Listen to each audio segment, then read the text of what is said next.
Killing power. Look at this guy. He looks like he knows what he's doing here. Barely. Always contact your electrician when working in an electrical box. Or your friend who might know a little more than you. Oh, there you go. He's watched a couple more YouTube videos than me. So here's the panel coming off. All right.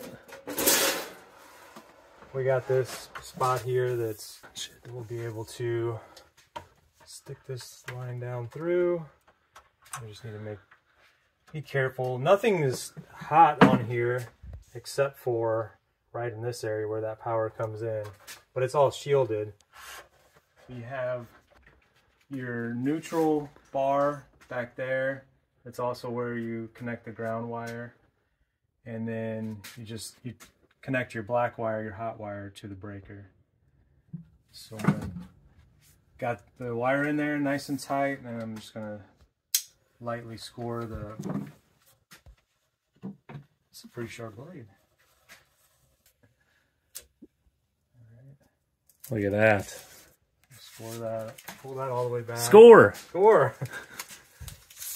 Get all that out of the way.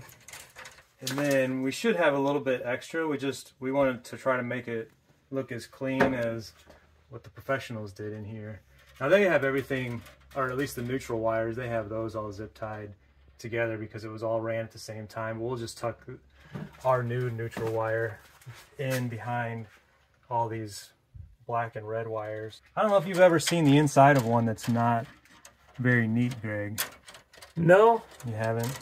Some people, I mean, I guess it's a lot of DIY. Well, actually, yeah, the old house was like that. It was pretty... Okay, so I'm just going to strip off just a little bit. You don't want to take off too much here because you're just going into that bus bar right there, and it's only like 1/4 of an inch or so. So just strip that off, and then you bend it back like that so it goes straight in. I'm going to loosen one of these slots here. Feed it in right there. Tighten that down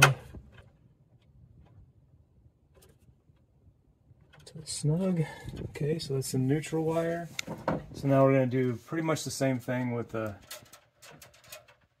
ground wire. And then I'm just going to cut off the excess here.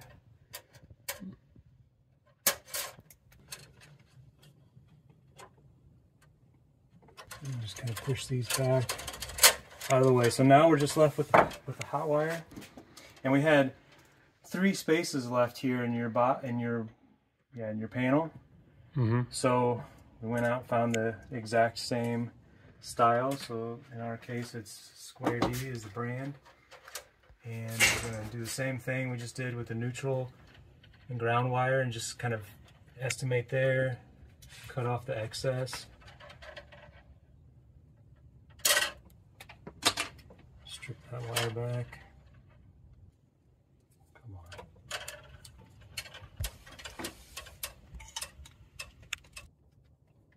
And then rocks forward and locks into place. And we just have to remove that slot. So it's just this extra one here. We can just rock that back. And it breaks away. And we put the panel back.